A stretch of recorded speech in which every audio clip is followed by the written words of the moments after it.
Welcome to Talk This. It's dangerous to podcast alone. I'm your cuddled up under a blanket in the same sweatpants I've been wearing for a month with a mug of tea host, Madelyn.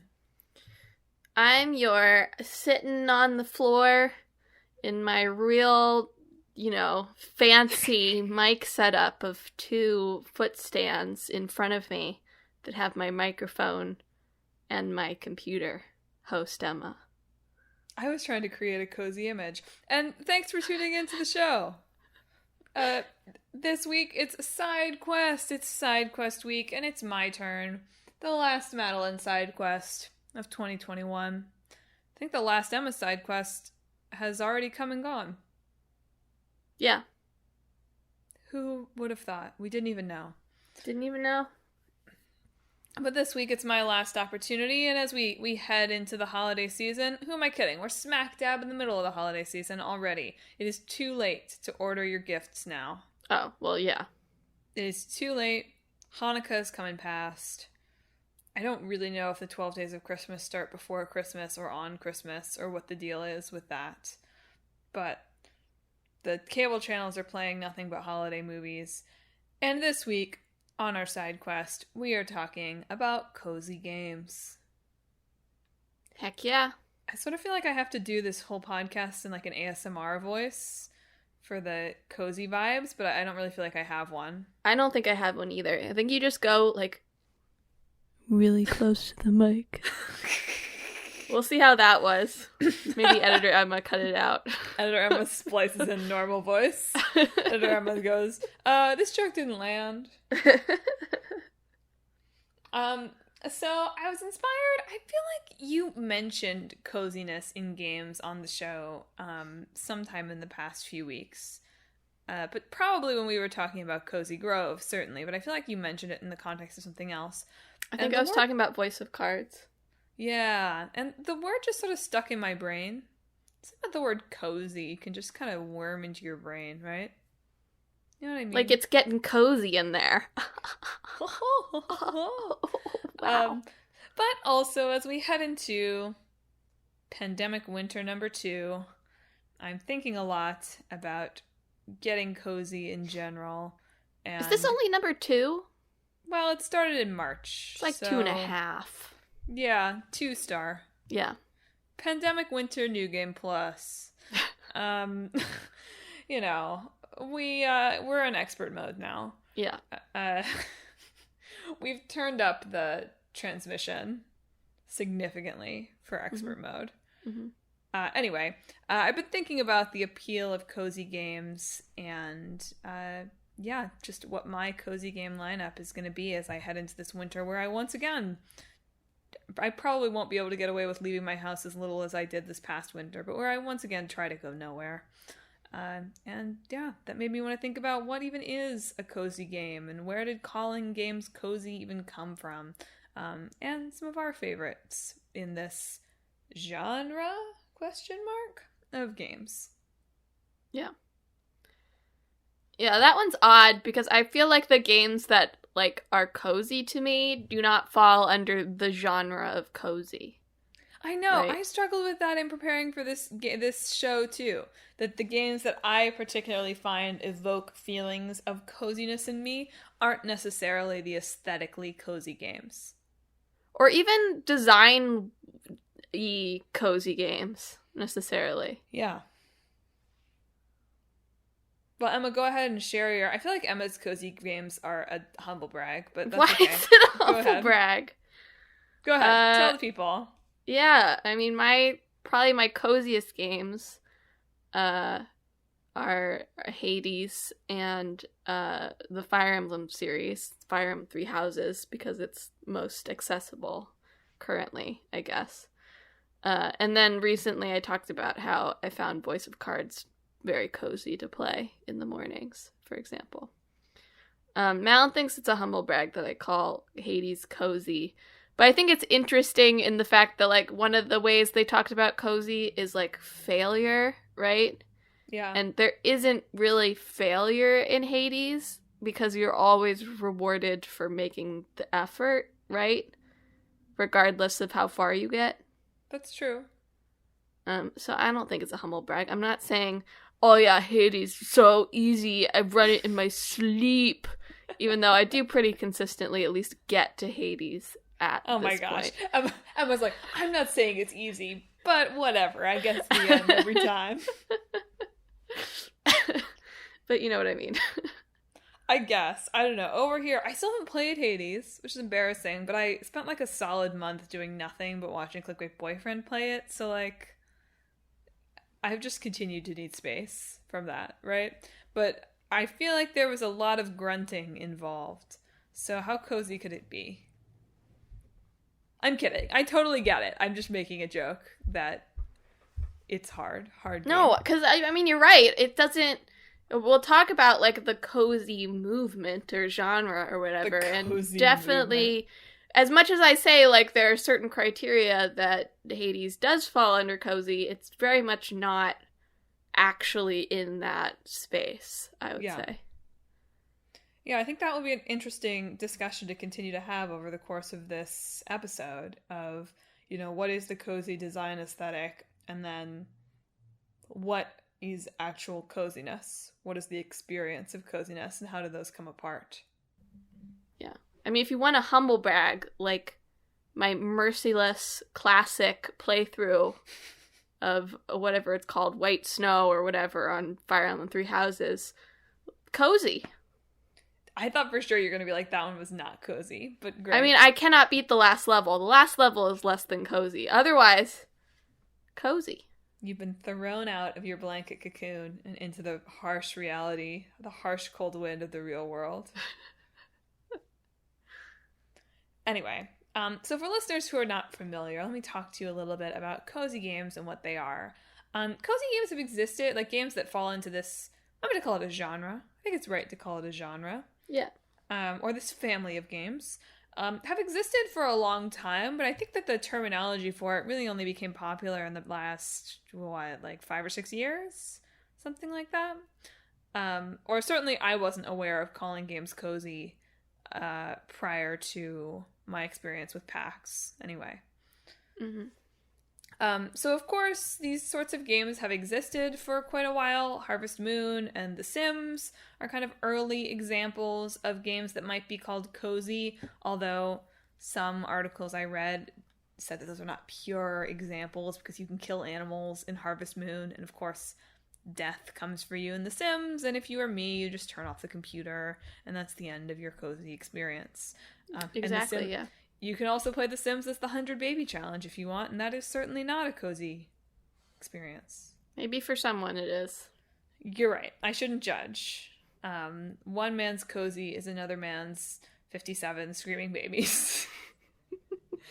But a lot of things really point to Animal Crossing, of course, as the first pure example of a cozy game. Although I have to say that I do feel like Rossetti, cozy? I don't know, scary. People. He is scary, scary little mole.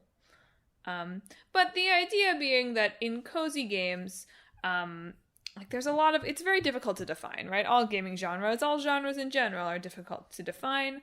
But in cozy games, there is not a lot of sense of failure, right? There's a sense of kind of abundance and low stakes engagement with the game. There's the idea that you can play it in bite-sized chunks, right, is a real hallmark of games that are cozy. They respect your time, and they're approachable, generally, to a lot of different types of gamers. They aren't, I don't know, a lot of things did name drop it was the campfires in Dark Souls, right? They got name dropped as cozy, right? Well, I mean, that's not calling Dark Souls cozy. No, I know. But my point being, Dark Souls level of difficulty does not generally a cozy game make. No. We can talk a little bit more later on about how, much like my fishing minigames side quest of 6 weeks ago, many games are incorporating elements of coziness into them to hop on the cozy bandwagon. Sounds pretty nice, the cozy bandwagon. I'd take a ride in that somewhere. Yeah. But basically the idea is that games have to be like very accessible to gamers of all levels, relatively stress-free, or at least not punishing in failure, and able to be played in small sessions and still feel satisfying. It's kind of at the center of coziness. But there's a lot of kind of aesthetic hallmarks of it too, that even if you aren't familiar with cozy games, feels like, I'm sure there's cozy TikTok and cozy Pinterest and whatever, and like all of those sorts of aesthetics are very much in play here as well. Yeah, my impression is a lot of what cozy is like removing barriers from play. So that's from a mechanics standpoint, that's from an inclusivity standpoint, that's from even an aesthetic standpoint, I think. Nothing is too aggressive, I guess. It's very much a tempered experience. For better or for worse, in certain cases, I think. Yeah. Well, I found all of the discussion in these articles, and if you really want like a detailed overview of thinking about cozy games, you should check out the report from Project Horseshoe, which seems to have been like a think tank of indie devs that got together a few years ago and wrote a really very comprehensive overview of things to think about if you're a developer trying to make a game that's cozy. I found some of that quite interesting, although also some of it perhaps a little bit limiting. But if the idea is that it's like guidelines, it's an interesting introduction to the genre. So like they talk a lot in that about cozy games being focused on, and of course, Maslow's hierarchy of needs is kind of BS, right? But being very focused on kind of the stereotype of like the top of that pyramid, right? The idea that in these games, you're not worried about food and shelter and safety. So there's generally not a lot of combat or anything like that.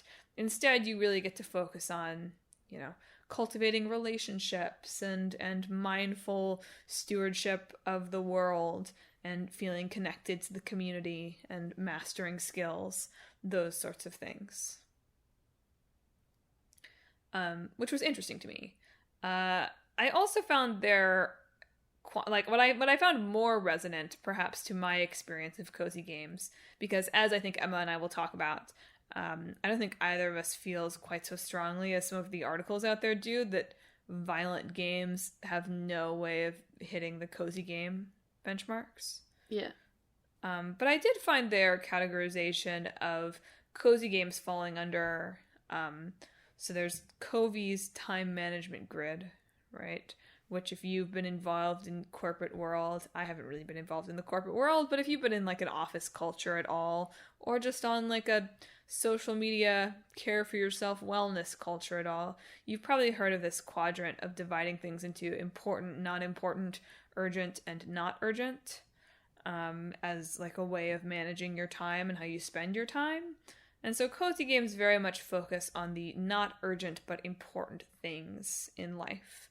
And I found that a little bit more resonant than, at least to like the things I find cozy about games, than the like, self-actualization part of the pyramid. So, going beyond that, like I said, we said cozy games... I really don't love how everything is so focused on, like, it has to have the cozy aesthetic, when to me that feels like the least important part of what makes a game cozy. I mean, that's sort of what I was talking about with a non-challenging aesthetic, right? Mm. And also, like, there's something to be said for using an aesthetic that is softer to either... soften or... in the case of cozy games, you'd want to soften more serious topics, right? Right. Cozy Grove is still cozy, even though you're dealing with a lot of sadness in it. In other cases, of course, you can use softer aesthetics to accentuate darker topics, but that's a different genre than cozy, I think. We'll save that for another side quest. Yeah. In that case, you might have, like, the softer aesthetics with, like, violence, for instance, whereas in cozy games, you might find softer aesthetics with, like, emotional themes, right? Rather than, like, blood and guts or whatever. But yeah, I do tend to think that, I mean, this all sounds backhanded to me in my head, but I don't really mean it that way. But it's non-threatening, right? You go into that sort of they're very round and soft and muted in color palette, you know? And you do not feel like taken aback by it in necessarily any way, right? And I think and it can be a part of that cozy experience, you know, of not necessarily, of finding it familiar and safe or whatever. But it does have the unfortunate thing of, as cozy games are getting more popular to make, especially in the indie sphere specifically, it becomes really hard to differentiate them from each other. It doesn't feel like necessarily... It feels like sometimes that people are making cozy games and they're like, we want it to be cozy, so we'll use this art style, instead of thinking about it a little bit more from a design standpoint, and that makes it hard to have that game stand out from the crowd at all. It's particularly challenging, I think. You know, go back and listen to our side quest about genre, if you haven't already, listeners, right? But game genres are almost always mechanics based, right? We just don't talk very much about mad funny games or rom-com games or any number of more standard genres that are used across different forms of media pretty ubiquitously. In games, instead, we get useless Metroidvania. What did I say last week? Something stupid. Earthda. Zelda bounds. Let's leave the Zelda bounds behind. You're right, but you get, action adventure. What's more useless than calling a game action adventure? So you get genres that are very much focused on what the gameplay experience is like. And that's true of cozy games to an extent as well, right? There's a lot of overlapping mechanics and overlapping even settings that we'll talk about that you see across many of these games. But what you don't see in other gaming genres is the same kind of aesthetic, shared aesthetic language. Look, there's a lot of shared tropes. I won't say that that's not the case, but particularly in a medium where there are so few other aesthetically defined genres as there are in other forms of art and media, it definitely doesn't work in the favor of cozy games that there is so little variety, perhaps, in the design style. Yeah. I mean, I think that you could find genres that share a lot of aesthetic similarities just due to their mechanics in some ways. Like a character action game, for example, something like Devil May Cry, anything in that genre is going to have a similar sort of like effects, probably. Sure, of course. And all the Call of Duties are going to be dark, navy, and brown and gray. I get that. And stuff like that. So, but those are the Breath of the Wild alikes. Yeah, you're right. But those are still, like, it comes to, it's just because we don't have very good genres is really the thing. Games just are bad at genres. I'm also trying to unpack if the response that I'm having to this is like the pumpkin spice latte effect. You know, maybe this is not my personal reaction, but I do think that some of the backlash to it is that this is a palette that is like female coded, and well, whatever, like plenty of people like laugh about how all the Call of Duty likes look the same, right? Mm-hmm. But I feel like the level of derision that this art style gets, and I'm guilty of this. I have this reaction to it sometimes when I see it.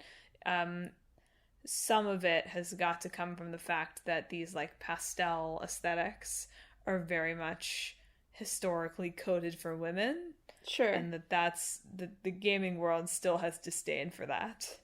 Yeah, I mean, a lot of the articles I read for this, either about cozy or wholesome games, is another genre. I have more like reservations about wholesome games than I do about cozy games, but to group them together a little bit, a lot of them were the people that were interviewed that make cozy games or wholesome games were talking about how it is for a section of the market that has always been around but has been less centered by the big AAA games industry. So I think that's definitely true to some extent, that games that aren't more direct in their play, I guess, are going to be looked down on. But I do also think that just like, you know, like the wholesome directs that they have sometimes is not super helpful for selling those, because you put even if you look at like big gaming conferences and you're like, okay, but all of those are, you know, shooters. But sometimes you'll at least have like, you know, a couple that are a different genre that stick out, you know. But when you put all the wholesome direct games next to each other, it gets a little bit like, oh my god, were there more than 3 games here? It's tough. Yeah, they don't aesthetically distinguish from each other, so you kind of just have to decide like, is it more cozy to me to be a postal delivery worker, or to be a new in town farmer, or like what particularly strikes me as the warm hug from a game that I'm looking for, I guess. But of course, it can be hard to tell, as it can be hard to tell with any game how much you're going to truly like it. Sure. All I meant is that it's very striking when you put like 30 of those trailers all next to each other. Yeah. And it's probably it helps. I think in some ways it helps that impression. In a bad way. Oh yeah. No, absolutely agree. So I really like, I don't know, I enjoy thinking about this because I think that this is often, like, coziness is something that I often, in some ways, seek from games without really necessarily always putting it in that language for myself. But definitely most of the time, for the most part, the games that I seek for that cozy feeling are not necessarily these, like, capital C, capital G, cozy games. So it's interesting to see it kind of starting to pervade more mainstream game design in some ways as well. Because what is most resonant to me about this genre is not so much the like, yes, the changing of the seasons and the color palette and the sleeping animals in the room to tell you it's safe, right? But more important to me is the feeling of gameplay that feels like ritual, gameplay that feels like a refuge, right? That makes it sound quite dramatic, right? And I've certainly been guilty in the past of kind of rolling my eyes at people that play games to, like, escape, right? Like, for people who are seeking games in escapist ways, I'm like, get over yourself. Games are art. Like, they can challenge you. Stop playing Call of Duty, right? Mm-hmm. But it's interesting to me to think about how, for many people, I'm sure games like Call of Duty sort of serve the purpose of a cozy game for them. You know what I mean? Well, I mean, I think people who play games regularly, whatever live service game they're playing, have well, this probably isn't true for all players, but it's certainly Of how I course. usually think of them, is they have a group, right, that plays that game, and they do stuff in that game with that group. So in some ways it's cozy because they're just logging on to their community and having social interaction. And it's less about the act of playing the game as it is about the act of playing that game with friends. I guess that's true. I sort of feel like it doesn't even necessarily rely on that, though. I totally agree about that. I think that the presence of multiplayer interaction can turn pretty much any online game into a cozy space.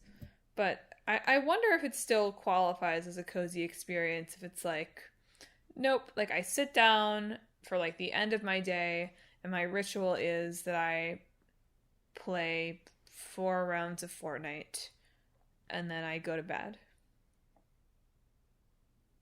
That to me has an element of coziness, even though no one would ever in their right mind describe Fortnite as a cozy game.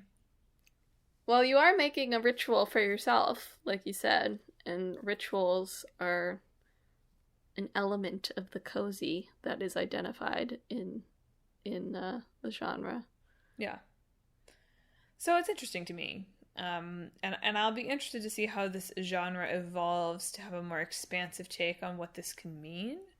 Because I find it really valuable in my life to have games that I get to play for 30 to 45 minutes a day, right? And feel like I've accomplished something. This is my big beef with Outer Wilds, which, by the way, Clickbait Boyfriend found to be a very cozy game, he said. My beef with Outer Wilds is that, well, there's actually a lot of kind of cozy aesthetic to Outer Wilds, right? You know, this kind of like lonely space explorer, music, like a lot of natural environments, that kind of thing. But because I don't feel like I necessarily accomplish something in every 30 to 45 minutes, that kind of destroys the cozy element for me personally. Well, and so it is about the sun exploding, so what's cozier than that? What's cozier than a big hug from the sun? You're very true, you know? I love But there's no burning consequence alive. for failure, right? You just go back and you do it again. That's true. I wouldn't think of it that way, but I could see how other people would feel it was cozy. But that's my point, right? There's so much stuff in all of these discussion of cozy. Like you put an article in our notes that's like, cozy games cannot be violent.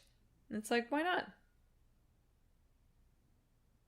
You're right that maybe I wouldn't want to put them in the cozy direct if I'm like, I don't know, murdering people.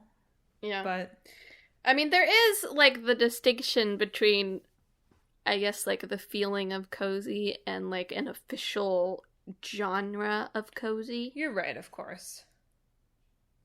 Like, there might be a difference in film between, like, a film you find romantic and a romance film. Sure, I guess. that's true. In terms of laying down aesthetics, I don't know. I didn't go to college for like English or anything, so I have less attachment to like words with consistent meanings, I guess, than I sometimes see. Like people who have studied English have like really strong feelings about words with meanings, and that I'm sure that's important. In terms of classification, I understand why certain words have meanings that are important, but classifications always are like, okay, I guess so, to me. Yeah, I mean, I think that what you're getting at here is there's probably a difference between capital C cozy and lowercase cozy in games. But that's particularly interesting to me because I just don't feel like I played that many games that would be described as capital C cozy. I even think it's kind of BS. Like everyone's shining star cozy game is Stardew Valley. I don't get that. And I know you don't. And to some extent, I don't either. I would definitely call, like, Stardew Valley was definitely a lowercase c cozy game for me for a period of my life. Like, it was definitely a game that, like, felt comforting to play during times when I was feeling stressed about things in my real life. It felt good to be able to achieve things on my farm and build successful friendships and that kind of thing. But I really feel like it just gets labeled as cozy because it is on a farm and you have nice neighbors. You're absolutely right that, like, maybe you can play Stardew Valley in a way where you don't engage with the stressful elements. I guess you can, but especially now, I mean, I haven't played Stardew Valley in like 3 years, right? The game is like twice the size now as it was when I played, right? They've added so much stuff. And if the idea is that you're not going to engage with the stressful elements of it at all to maintain that sense of coziness, then to me you're I mean, I guess you are playing. I don't mean to disparage you for doing it that way, but you're certainly not experiencing the whole game. I mean, for me, even like Animal Crossing, and maybe we've talked before about whether sort of this feeling of burnout that it caused was partially outside the game influences. Yeah. But it's just stressful to me, the New Horizons. I don't know. I guess I just can't be a farmer, is what I've learned. I don't want to talk to my neighbors. Oh dear. So that brings me to something else that I want to talk about cozy games, is that a hallmark of them is this it's hearkening for a simpler life, right? So that's why you see so many, farming sim type games that get shoehorned into this genre, or so many caring for neighbors or people around you, like Spiritfarer gets name dropped as a recent cozy game. Cozy Grove, also all about Spiritfarer and Cozy Grove are both literally about taking care of ghosts, yeah. Right?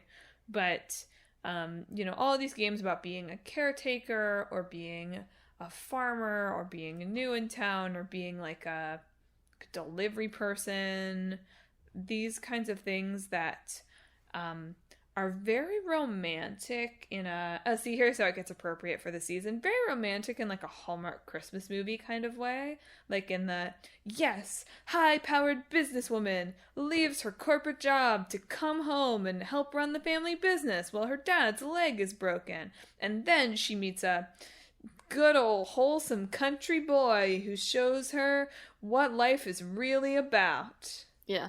Kind of thing. That was a little much, that description. But these games have this, to me, quite suburban, urban, overscheduled yearning for the simple life. And I can't fully engage with what that means to someone who isn't that person, right? Emma and I both grew up in suburban comfort and now live moderately stressed to very stressed lives in our various urban centers, right? So I do find the like farming and simpler jobs, not that my job is that complicated, I sit at a computer, but then like simple jobs appealing. But in thinking about this episode, I started to become conscious of like, oh, but like, what are the class dynamics of that? And yeah. I would be interested to hear like more thoughts on that. Yeah, it's really interesting. Just in terms of like, I feel like it's a similar fantasy of like, role playing as like the chosen hero with like one thing you must do, Yeah. and that's like your purpose of life. And all of these job simulators are just sort of that, but in a more mundane sort of way. Like in Power Wash Simulator, your one destiny in life is to be a really good power washer. And that's literally all you have to worry about, right? Like you've got your power washer, you do power wash jobs, you only have to spend your money to buy more power wash tools. It's the same. It feels like the same sort of impulse, except directed in a more mundane direction, even though it's like power washers also have to worry about feeding themselves and picking their kids up from school and waking up in the morning and making coffee or whatever, because those are like similar feelings to me of like, you don't have to worry about all those little things like doing your laundry and stuff. You just have to do like your one chosen destiny. And I feel like that's sort of the appeal of job simulators, is just it's that same feeling but in a more mundane way. But when you do start thinking about it, you're like, oh yeah, I'm role playing as a power washer or a truck driver or a farmer. And it does get a little bit uncomfortable. Maybe it would be less uncomfortable if we paid these people more. You know? Well, this kind of came to mind for me when I was reading, again, this kind of think tank thing. At the end, they talked about this idea of coziness as a radical philosophy, they call it. And it's this idea that coziness as an aesthetic and as an idea is this kind of anti-capitalist idea, right? Because it's all about the idea that everyone's basic needs are taken care of, and you don't have to work so hard to put food on the table and get up in the morning and do your laundry, right? But it was interesting to me to kind of juxtapose that with you're selling me the romantic farmer experience or the romantic delivery driver experience. This is not, I get it. This is not me saying, oh, you're anti-capitalist, but you buy things. Like, I get it. We all have to live in society. I understand. But it did just kind of like bring this to mind to me of like, that's cool that's the aesthetic, but you're still selling me this like rosy picture of a simpler life for urban professionals in their tiny apartments with 3 roommates. Sure. Or for, lonely city people, right? Whatever. I don't want to think too hard about how much I prize games and media in general that centers friendship, and yet that is something that I am unable to truly make a priority in my own life because I work hard and also I'm lame. But but it's like, on one hand, I don't feel that bad about using games as friendship tourism. I mean, I feel bad for myself, but I don't feel like I'm exploiting anyone by doing that. It's made me, this has been interesting to think about, like, oh, especially for job simulator type things, whatever, right? I nobody thinks that Stardew Valley is what being a farmer is really like, right? Yeah. But especially for job simulator type things, it does make me sort of want to think about it a little more deeply. You should do some urban gardening. Where? I tried to grow herbs on You have a much bigger apartment now. I tried to grow herbs on my windowsill, but we planted them in September because I had thought I would be moving in like June. Or no, I hadn't even thought I'd really be moving at all. And I got them for my birthday and I was like, oh, I'll plant them at the old place. And then we thought we'd be moving like ASAP, and then we didn't move until the end of August. So they grew pretty well at first, and then they all slowly shriveled and died. What's cozier than that, folks? Watching your basil plant just slowly wither. Read some books. Sun. I should read more. Cozy games about really urban just gardening remind me of my inadequacies. What I meant specifically. Read some books on what? Urban gardening. You're right, of course. I need a new cozy hobby for 2022 is really what I'm saying. Maybe I'll do package delivery. I'll see if the doorman will let me take packages to people's apartments. Very cozy. I mean, in some ways, though, these job simulators are still it's a fantasy, of course. All games are. But it's still, an anti-capitalist fantasy of the world where, these people can take their time doing things and, support themselves and stuff like that. Oh, of course. I'm commenting on the tension between an anti-capitalist fantasy sold on Steam. That's all. Yeah, sure. That's all I'm commenting on. Not to say that's wrong. There's nothing wrong with that. It's just an interesting tension. Mm-hmm. Or an anti-capitalist fantasy that the people who would most benefit from living that fantasy don't have time to play it because they're too busy being actual delivery drivers. Sure, yeah. Or they're too busy being, oh man, I'm sorry, I won't make fun of this letter too much, but like they also include at the end of this, like, you know, game development can be cozy as well. Like it's not just like making a cozy game, it's not good enough that like your game is cozy if you're making all of your developers crunch, right? That's not the idea of it. The idea is that you need to be treating your developers with the same coziness that you're asking your players to partake in. But man, the little like email of like, I'm inviting you to a cozy process does make me want to throw up a little bit. I mean, for one thing, you would send this to like your solo developer friend, is the tone of it. You would not send this to your friend who's a grunt at Bungie or Riot or Ubisoft or something like that. But I mean, I don't know. You know, I was thinking when I was reading this, and it's sort of like this. This is rather dramatically worded, but it does say edited at will, so, you know, you could make it a little less dramatic. But isn't it radical, the thought that we can just send people notes, like, and being like, I hope that you're doing well? I was thinking about, like, and you can debate whether kind words even is a game, but all you do in kind words is send people advice and receive advice from people. That is the full game experience. And I go on that just like every few months. I just check in. I write someone a note. Maybe I send out a note. I read any responses I've gotten.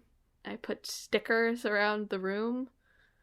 That feels genuinely like, I don't know, in a radical sort of way, just putting kindness out into the world for strangers in a community that just, they don't even have to really do any policing for it. People are just kind to each other in it. I agree. I just think something about the particular writing style and tone of this letter gave me Colin Robinson saying we're all a family here on What We Do in the Shadows vibes. It is very intellectual talk, it feels like. I fully agree with the idea of it would be really radical for us to all be kinder to each other and take everyone's feelings into account. But I also just, there are very few people in my life that I could imagine receiving something like this from.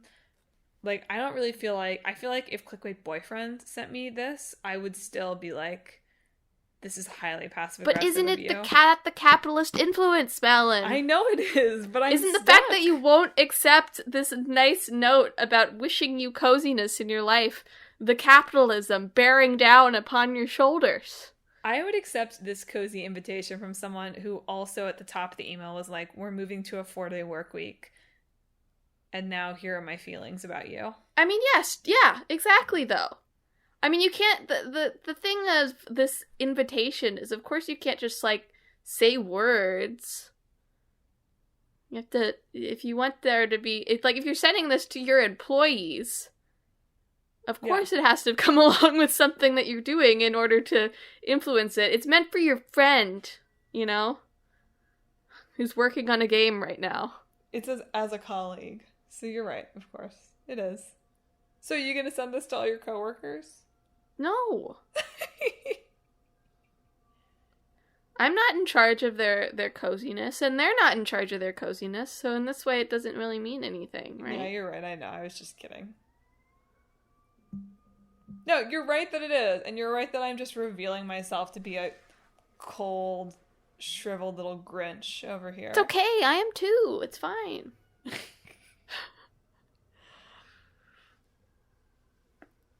Anyway, you were gonna start an idea, and then I was like, I have to reveal that my heart I don't remember is what it 3 was sizes anymore. too small. So. It's gone. I don't know what I was saying. So that's okay. I welcome you to forget what you're saying. Take your time, no hurry. Thanks. All good. So let's see. What have we not talked about in the cozy sphere yet? I've given my class consciousness. I've talked about how the aesthetic feels like it could be more interesting. Should we talk about wholesome games at all in the overlap here? Sure, we can. Emma, what is a wholesome game? I was trying to find, there was something where they put, like, criteria up on their website, but it doesn't seem to be there anymore. They, like, you had to fit, like, into, like, 2 or 3 different categories to be able to be featured, and people are like, these are weird categories. Just because, like, what makes something wholesome? The wholesome label in particular, more than the cozy label, I think, is slightly corporatized by the fact that there is, like, the wholesome games people. So, just by them existing and, like, determining games wholesome, somehow they make everything less wholesome, is sort of my feeling on wholesome games. I do also think some of it comes from, like, the word itself. Well, cozy, I feel like, is trapped by the aesthetics of coziness, right? And that's something that the genre can or cannot overcome. Wholesome feels like it has a value judgment to it in a way that cozy does not. That's a little hard to get around. They do have, like, some... I think probably in response to that pushback, like, they have a whole section on their website of, like, what makes a game wholesome, and they specifically address that, like, if it's cute and cozy but has harmful stereotypes, it's not wholesome. If it's violent, but if the violence is about overthrowing an oppressor, is it unwholesome? Maybe not, you know? So it's really just, like, these people's opinions of what's wholesome and just making a judgment on every game that comes through. Yeah, so it's definitely clear, a word that means less than cozy, I think. To be clear, I don't know. I don't know enough about the people that run this to necessarily take a firm line in the sand here, but I don't necessarily put any blame on the people running it. Obviously, this whole thing, I'm sure, has gotten far, far, far bigger than anyone starting that Twitter account or whatever would have thought that it would. But I do think, particularly in an industry that is always having to fight against the idea that games are just, like, inherently kind of a waste of time and bad for you, I understand where the word wholesome is quite loaded. Because, of course, games in general are already fighting against the idea that, like, they are just not wholesome and we should all be out there. Instead of playing our farming simulators, we should be farming and we should be delivering packages and we should be developing our magic spells, right? In the real world. And since games are constantly fighting against this stereotype of just being inherently unwholesome, yeah, it's, like, tricky to then be like, okay, we're going to stamp some games wholesome and some not, when, like, you know, is playing Final Fantasy VII Remake wholesome? Like, is Final Fantasy VII Remake a wholesome game? Like, probably not, right? Yeah. You're eco-terrorists, so probably not. But that doesn't mean that the experience of playing the game isn't a wholesome activity where you learn things. You know what I mean? Yeah. So it's a loaded word to me. I mean, they when they say why on their site, they're talking just about how a lot of critically acclaimed titles are the ones that are really dark and grim, which, to be fair, is all media. Sure. I think you find a lot of TV shows and movies that are really critically acclaimed because they're, like, you know, unflinching or whatever. So that's just sort of, you know, our general opinion on media, is if it's darker, it's more serious or better in some way. And their purpose is that they want to show that there's hopeful video games that still have a lot of interesting things to offer, and sort of feature those ideas as a way of highlighting the breadth of experience you can have. Which is good, you know. I don't know if... I just don't know. Like, I'm sure curation's really hard Yeah. for them. But I feel like sometimes their curation is like, maybe, I don't know. You could maybe have a couple more edges in here, you know? Yeah. I do feel like media as a whole is trending more toward coziness too, though. I mean, I think we've come back from the, I don't want to call it nadir. I enjoyed Breaking Bad, right? But I feel like we've come back from the... Everybody loves Secession now, though. So. I know. Secession Sort does of. not seem either wholesome or cozy. I mean, you're right, of course. You're right. But it's like, you know, when I'm thinking about it, it's like, okay, though, but like, compare like a Breaking Bad even to like, this is gonna be weird, right? But even to like a Squid Game, right? Did you watch Squid Game? I haven't yet. Okay. And well, whatever. It's fine. It's a death game, I understand. It's fine. But it's like, I just feel like, as opposed to Breaking Bad, where it's like, okay, like, supposedly he's doing this for his family, but like, that all pretty much goes out the window way early. And of course, there's the like sort of father-son dynamic between like Walter and Jesse, but that also gets really twisted, right? But Squid Game is very much more based around, you know, this idea of like there's a thread of teamwork and of family to it. And, you know, while it's obviously still quite violent, it's interesting to compare that and compare Breaking Bad and be like, okay, we're like walking back toward friendship a little bit here.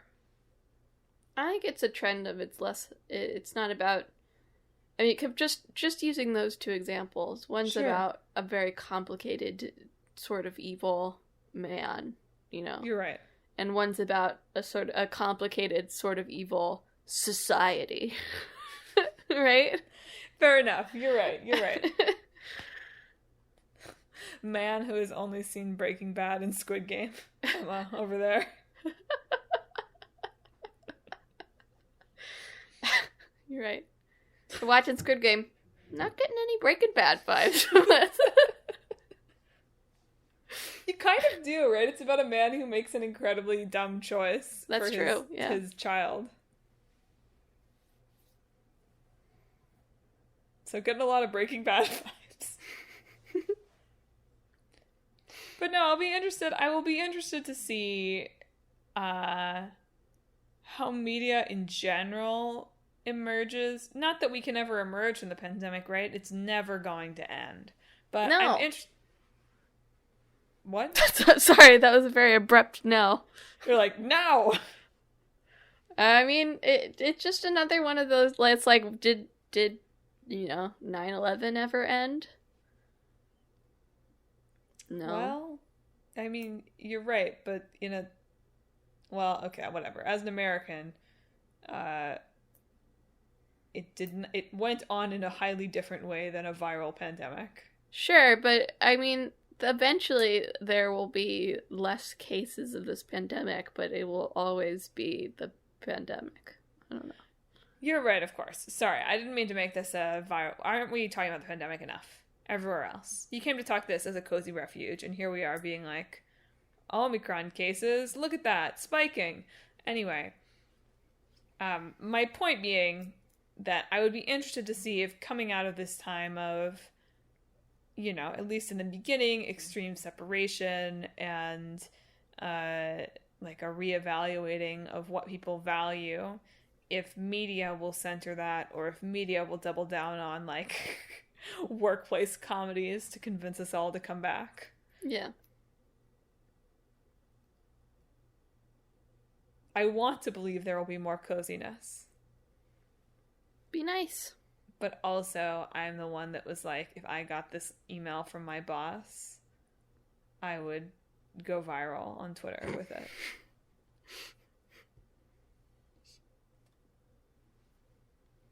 So the cynicism, it's hard to fight. Yeah. Well, anything else cozy you want to talk about, Emma? I guess just in terms of, like, make your cozy game if you would like to, of course. Make the game that you want to make. But you can also use coziness in limited ways. When you talk about, like, sort of cozy elements the AAA games have. But even games that are identified as, like, cozy games in these articles, like Chicory, for instance, is cozy. Yeah, you can sit on a screen and color it in. But a lot of that is also, like, sort of challenging that coziness, right? Like, breaking into that coziness with either the boss fights or tough conversations with other characters or stuff like that, which I think makes it stand out as perhaps slightly more interesting than cozy games, because it has a couple of edges, you know? If you don't have any edges, you're just making mush, I think. There we go. That's the pull quote for this episode right there. But then you also get coziness in all these mini games that we've talked about. Like, what are the cooking mechanics, the fishing, the petting, the vibing that you can do in all these AAA games, if not just inserting elements of cozy into it, which in is itself a good thing. Like, you know, sometimes you need the ebbs and flows of the gameplay, right? You need that cozy time so that you can deal with the rest of it. It's true. I think Chicory is a really interesting example because I did find that game very cozy. Partially because I was able to play it with a great boyfriend, partially because it was not that difficult. But what I found engaging about it, whatever, I thought the boss fights were fine, right? I'll put that aside. But there were puzzles and there was difficulty to it, but it wasn't ever frustrating.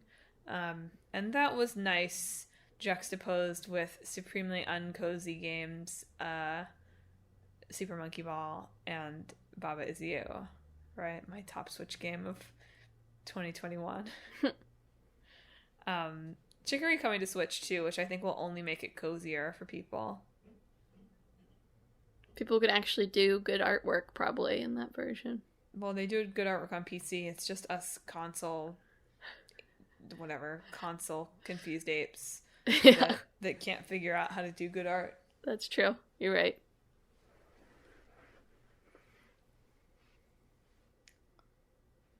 Well, any last thoughts on coziness? Nothing's cozier than war crimes. The Fire Emblem tagline. Yes, Emma's requirements for cozy games are you fight the Lord of the Dead. I don't know. You basically do that in Fire Emblem too, don't you?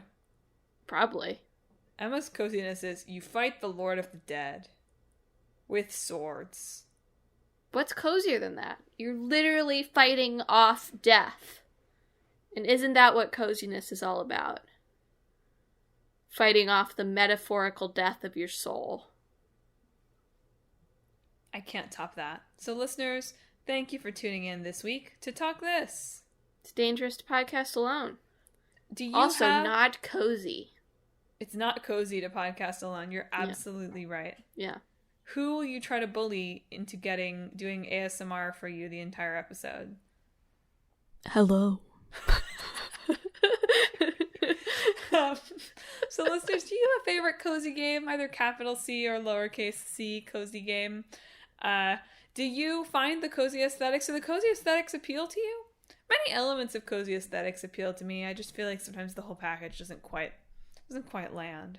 Do you feel like more games should have elements of coziness of them? Do you think that Squid Game and Breaking Bad are similar? Different? Where does each fall on your cozy paradigm? If you have answers to any of those questions or anything else you want to say, you should hit us up on social media. We are on Facebook, Twitter, Instagram, and YouTube at Talk This Podcast. Social media is not very cozy, but you can find us there anyway. More cozy than that is our website, www.talkthispodcast.com, where you can read all about the show, check out the games that are in the hat for our main episodes, and check out the blog, featuring highly cozy blog series, Clickbait Boyfriend, and Split Screen. Really very cozy vlogs, right? I find Kingdom Hearts to be in some ways a very cozy game, although lowercase c, in that I sometimes feel like I want to go back and play it, and that would provide me some safety. Sometimes I'm like, I should do the rest of the data battles. That is not cozy. The data battles, and you need me there to watch you. Like, you're right. Sorry, you're unable to do it if I'm not there. It was that element of cozy that was brought in that allowed me to finally triumph over Saïx. But see, now you have the dog.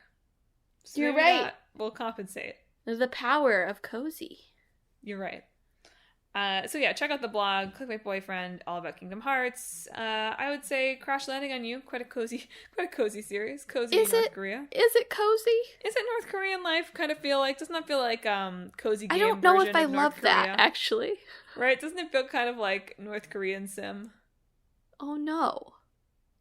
I'm sorry I described it that way. I regret it. Anyway, most importantly, if you enjoyed the show, do yourself the favor, give yourself the holiday gift. If there are family members and their gift is in the mail, it's not going to arrive in time. Perfect gift is to subscribe them to Talk This podcast. It is free. It comes out every Sunday at noon. Can you believe our 5th anniversary is coming up next month? We can't either. Nope. It's very exciting. So subscribe. We're on Apple Podcasts, Google Podcasts, Stitcher, TuneIn, Spotify, Pandora Podcasts, online and on the app, Overcast, Pocket Casts. Anywhere you can find podcasts, you can find Talk This. Why don't you sign us off cozily? What are we doing next week? Next week we're doing our end of the year episode. We're going to talk about games we played this year, gaming events from this year, goals for next year, where gaming is going. We'll talk about NFTs, baby. God help us all. Just kidding. God is dead. NFTs killed him. That's the quote. That's a direct translation of Nietzsche right there. God is an NFT now. That is very early Catholic, like Martin Luther, right? Martin Luther was kind of against God, the NFT. Yeah. This is what you come to Talk This for, right? The hot 95 Theses takes here. Okay, let me sign off cozily. Let's see. I have to stop laughing about Martin Luther before I can do it. Let's see. He's real funny. He's a funny dude. I'm sure the 95 Theses are straight bangers. It's just a huge Twitter rant. He's just a tweeter. The original thread, he was like, do you think he knew it was going to be 95? Or do you think he had, the question? This is so off topic. Yeah, I like to think on every page it was one of at the bottom. I think that's good. He's like, 95? Yeah, I guess I'm done. It's the ultimate cozy sign-off. It's just hanging with the Talk This sisters here, friendship simulator. Listeners, I'm trying to do the ASMR, but I can't do it without laughing, so I won't. Listeners, I hope this week that you cloak yourself in pastel colors and woolen blankets with a hot mug of a warm beverage, watching the seasons change while you kill the Lord of Death.